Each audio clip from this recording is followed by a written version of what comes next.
Hi everyone, this is Tanya with Flying Dog Studio. Thank you so much for joining me as I do a little project with my Caran Neocolor II and the Derwent Inktense, and it's going to be a painting project. And as promised, this is the Caran, and I'll show you the colors we're going to use on that in just a minute.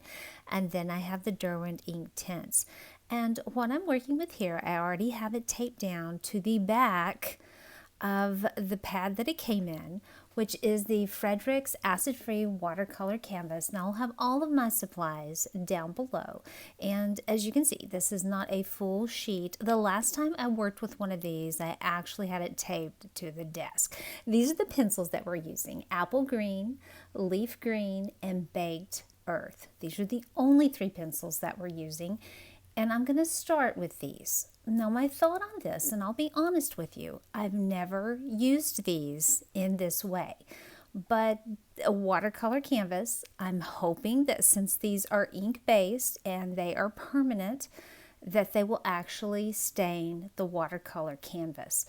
Usually when I'm working on the watercolor canvas, when you're working with watercolor or the Caran, once you get it wet again after it's dried, it's going to move around the canvas, and it's a little difficult to get it to stay in one spot. So what I'm hoping is that I can get some background colors on here with these Derwent Inktense, and once I let it dry, I'm hoping that they're going to be fairly permanent so that we can layer the Caran on top and use that to our advantage. And you'll have to hang around to the end to see if it works. So this is kind of a little experiment. This photo that I'm using is a picture I took from our garden, some flowers that my husband planted. And I'm not going to show you the photograph because it has our house in the background, and I really don't want to, put my house out on the internet where I live. So what I'm doing is I'm just blocking in some colors, and I'm only blocking in the background, just the greens and the browns. You can see some of the earth behind it. And then I'm going to lift out some areas while it's still wet. Once I activate this with water, I'm going to lift out some areas where the little yellow flowers are going to be. And I know you're probably thinking she's covering this with green and brown, and once I put the water on it, it's going to get really bright on there. I'm sure you're wondering how that's going to work. But like I said, it lifts really well while it's wet. What I'm hoping is that once it's dry, it's going to be a little more permanent for me, and I can use that to my advantage. So now that you know the beginning of my process here, I'm going to let you watch me color on here, and then I'll be activating it, and I'll hold my brushes up so you can take a look at them. I will be using some Winsor & Newton brushes. Those are the blue ones. Now, Winsor & Newton watercolor brushes do not hold as much water as the Royal and Langnickel. Those are the ones that I'll hold up that will have kind of a gray handle that's really shiny. And I'll be using those because they hold a little more water. So I'm going to go back and forth with them depending on how much water I need to activate things. So again, I'm going to be quiet here, let you have a little musical interlude, and then we'll talk again in just a minute.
Now that everything has been activated, I'm coming back with a wet brush and my microfiber cloth, and I'm getting out the basic shape of the flowers. We don't have to have everything exact. This is more of an impressionist painting, so I just want the basic areas. Everything is dried now, and we're going to look at the Caran d'Ache. We're starting with golden yellow, and then we have orange. I love this orange. We'll talk about that one again in a minute. And then we have ochre. And one of my favorites, umber. I use that on everything. We have dark olive. It's also listed as just olive. And then light olive. Some grass green. And two blues. And I'm only actually going to use one. I'm going to use this one. This is the Prussian blue. I get this one out, sky blue, but I don't actually use it.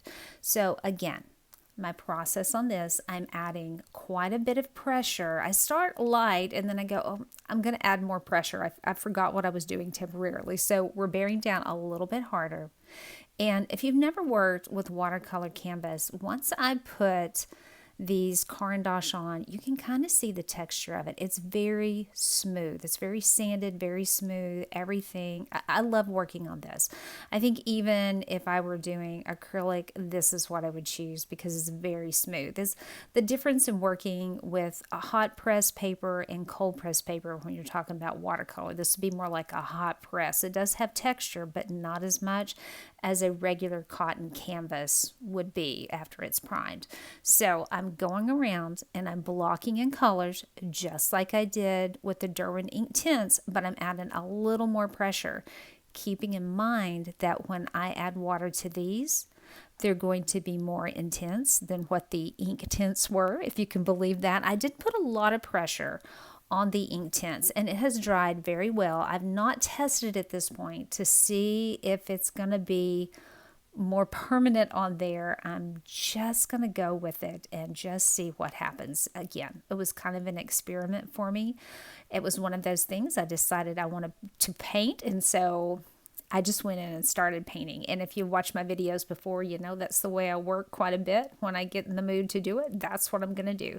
So I'm layering these colors back and forth. I'm taking a look at my reference photo and I'm trying to decide where I see these groups of colors. Again, not being exact because I know that I'm going to come back and just activate these. And then I'm going to add the details on after that. We're going to use lifting and we're going to be adding some of these crayons and not activating them with water in order to get details. And I'll slow down a little bit on these as I'm using them, but you probably, the distance of it, you probably won't be able to tell the colors. But again, this one is the light olive. We're using those basic greens, and then the yellow and that orange. And you'll see me hold up the orange in a few minutes and I'll point something out on it. What I'm pointing out is that orange is broken in the middle and I had to tape it together. So I have to be very careful with it when I'm coloring. So if you see me adjust it, that's what I'm doing. I didn't break it by coloring with it. It didn't come broken. I actually dropped the entire set on the floor and I broke one of them, and I broke that one. I was just absolutely heartbroken. But these have been wonderful. If you have not tried Caran d'Ache, I believe you can buy them one at a time if you want to try them out. I love these.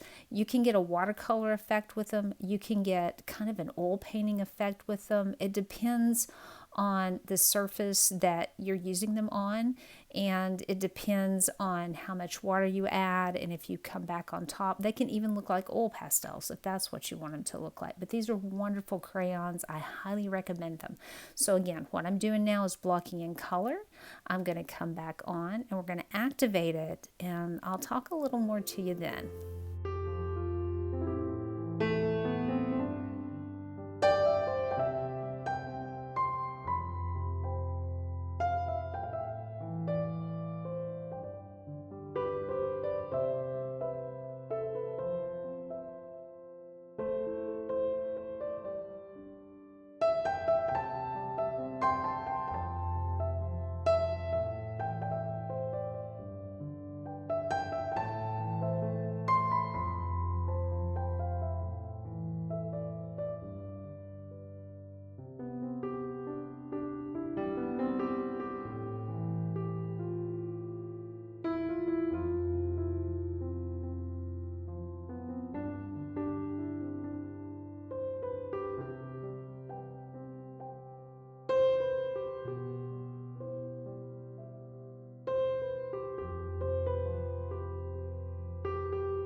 Just a few more coloring areas here, and then we're going to activate these Caran d'Ache. And this is from the Royal and Langnickel Zen series. I got these in a set. This is the round brush.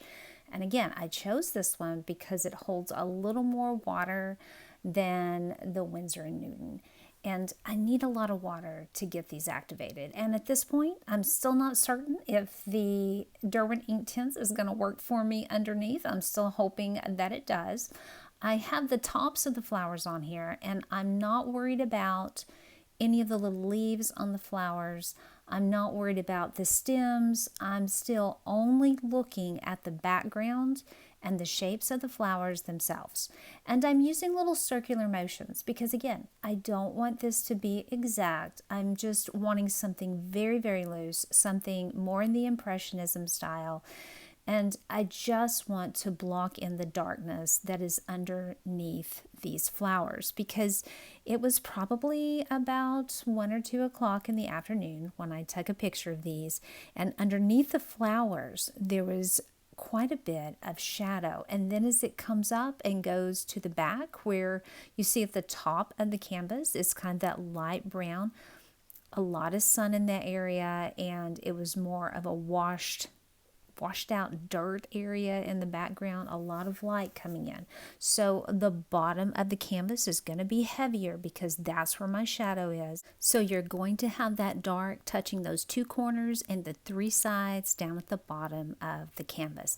Now you can see my brush is up at the top, and I'm bringing that Caran d'Ache up into that Derwent Inktense. And what I'm noticing is that the Derwent Inktense is not activating. It has stained the paper. So that tells me that my plan for this hopefully is going to work out well. But in the meantime, I'm going to keep working with this background, and you can see I'm going very carefully around the little flowers. And while I want the edges, since it's more of an impressionist piece, I want them to kind of blur out, but I want to be careful not to get too much water and bring that on the inside of the flowers. And I don't know what kind of little flowers these are. They're lovely little flowers, but I don't know what they are. So let's switch brushes. This is a size 6 from the Winsor & Newton. And remember, it holds less water. So I need that to make certain that the yellow stays where the yellow is, and I don't get too much water and drag it in from that green on the outside. And I'm gonna like tap around the edges. You see me tapping around the edge of the flower. That's gonna allow me to slightly blend those at the edge and fuzz them out, but not to let them bleed together. And no, I did not let it dry between these. I just went from one right into the other, because when you're working on this watercolor canvas with something like Caran d'Ache, once you put it on, if you touch it and it's dry and you touch it with the brush again, it's just going to reactivate. So we're going to work very carefully and keep tapping around the edges and get everything activated on here. Now, I'm not going to let everything, as I said, dry. I kind of need it to be wet at this point because I'm going to do some lifting. I have all my colors on, and as you can see, there's absolutely no detail. You just see some yellow blobs and a bunch of green and a little bit of brown up at the top for the background. But we're going to want some leaves, and we're going to want some stems, and we're gonna want a little more light and dark underneath, a little more definition, a few more shapes. And again, I wasn't certain this was actually going to work for me. That's why I was hoping that the Derwent Inktense would stain the paper, because when I start lifting, if I had not put it underneath, what I would lift down to would be straight white from the canvas itself. And I don't want that. I want a little color. So I'm bringing out, again, from the Royal and Langnickel Zen series. This is a little scrubber brush. And the scrubber brush, how you use it, if you've not used one before, you can see mine is stained, and that's from picking up color. You put a little water on it, and you're going to see me tap it because I don't want too much water. I want just enough in the bristles to do what it's doing there, which is picking up the color all the way back to that Derwent Inktense. So that's what you're seeing. Those are the original colors that we put on with the Derwent Inktense underneath. It stained the paper. Hallelujah, it's working out. And I'm able to use that underneath because I knew what color I wanted those leaves to be. I knew that some of them were a little bit brighter where the sun is hitting them and then creating those dark shadows underneath that we talked about. So I didn't color them as hard as I could have, and I let them activate and dry. And now that it's stained that canvas underneath, I can pull up some of that Caran d'Ache, and I'm basically freehand drawing with that little scrubber brush. And I use that little scrubber brush in regular watercolor as well. It works much better on this canvas than it does on paper, because if you're using this on paper, you're going to need to be super careful or you will compromise the integrity of your paper. You can't use it super hard on a piece of paper, but on this canvas, I can go back over it several times if I want to. And one way, you can see the bristles are very stiff. I need some softer things in here, so I'm going to go to my size 3 on that Winsor & Newton because it doesn't hold as much water, because I need a few smaller things in there. You can see it's a little harder for me to pull some of the details out, and I have to go over it more times with the brush. I need that stiffness from, and I wish I had like some other brushes. I need to take a look. When I closed my studio, I got rid of all of my old brushes, and a nice old brush that we had used for maybe painting with acrylic that would be smaller and have some really stiff bristles. That's what you need on this. That works much better than this little soft brush from Winsor & Newton, but it doesn't hold as much water, and I don't want to take too much off. So always be certain, if you're going to try this technique, to tap your brush on something, and you can see how wet my little microfiber cloth is getting there by the brushes where I'm tapping it, because we don't want too much water on that brush. So basically, I'm just pulling all of these highlights out. We have all the dark, and it's as if we are erasing, kind of like you would if you were using charcoal and you're erasing the detail out. That's what we're doing here. And whenever I need to erase extra, you'll see me go back to that little scrubber brush and pull out extra color.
I'm pulling out just a few more little details, and then through the magic of YouTube, this has now dried, and I'm pulling out a couple more of the Caran d'Ache Neocolor IIs. This is the white. I decided I wanted to get a few more details. Some of this color I'm putting on now, I will activate with the brush, with the water, and I needed where the sun is hitting the edges of these, I felt it needed to be a little brighter. So I'm going to put some white on, and I'll put a little more yellow on with it as well, and kind of mix it right on the canvas to get those highlights in there. And there's that yellow. I'm going to back over it again, and you can see it's already brightened it up quite a bit. And I'll go back over this area several times. I'll pull up that orange and the ochre, and you'll see that in just a minute. But I decided I want to go ahead and work on those stems. So I brought out a lighter color here, and I had to go back into my box and bring out a lighter color, and I'm going on top of each of these. Now I tried the light olive and it wasn't quite light enough, so I picked up something that has a little more blue to it, and this is what I needed, and that's why I didn't use that sky blue. So I brought this color in, and I'm going to go over some of those areas where I pulled out the highlights.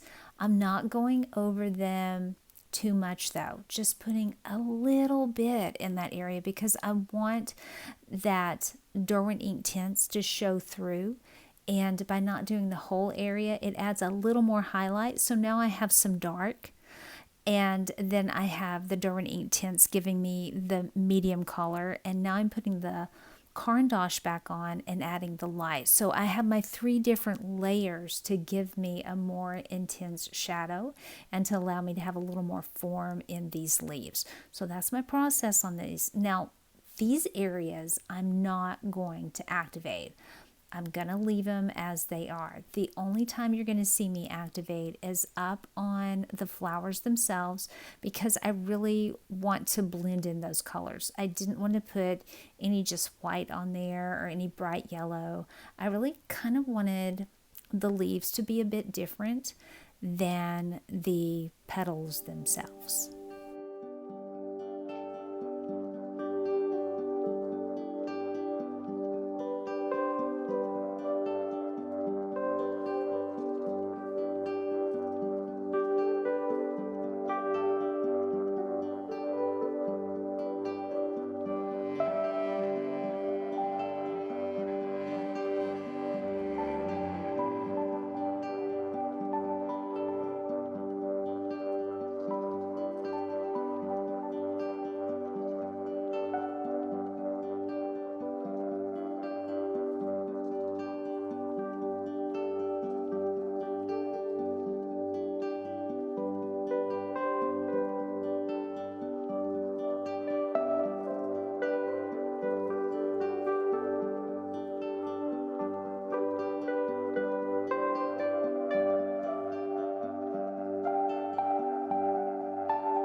You can see I've brought out that smaller size on the Winsor & Newton round brush, and I will use that on the stems. I said I'm not going to do the leaves. I'm only going to do the petals. Well, I do the stems just a little bit to kind of bring those out a bit more, and it differentiates them from the little leaves that are coming toward us.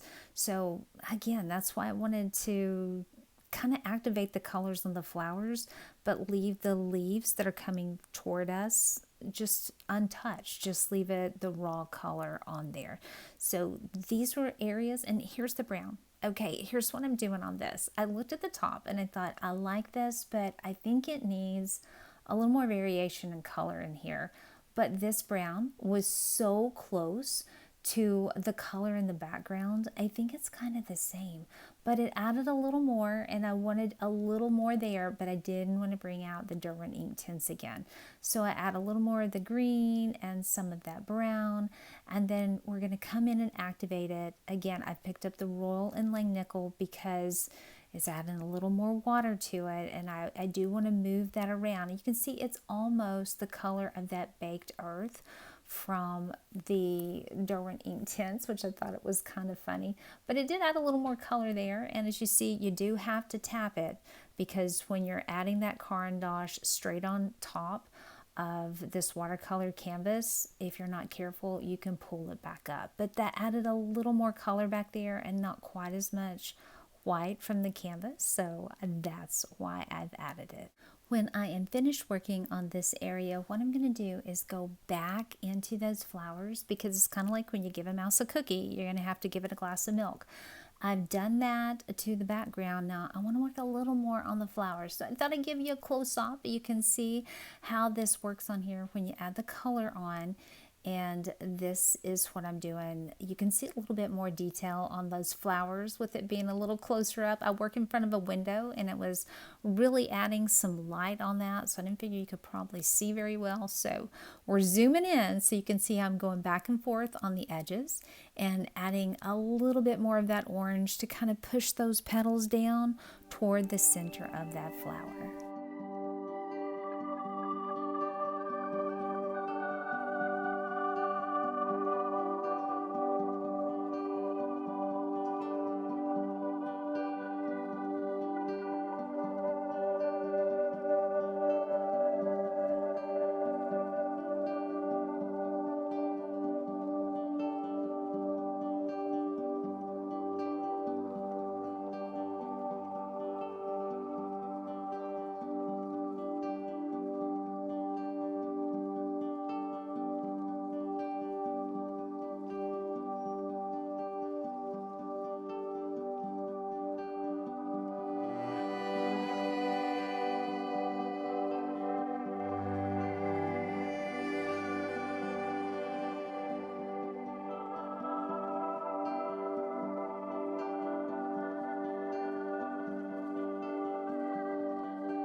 As I said previously, I'm bringing out that Winsor & Newton brush, that's size 3, because it doesn't hold a lot of water, and I'm activating all of those colors I just put on the flowers. Let me know, would you have activated that, or would you have just left the raw crayon on there and not activated that part on the flowers? Tell me what you think in the comments below, because as I'm looking at it again with you, I'm thinking, you know, maybe I should have just left it like that. Let me know what you think.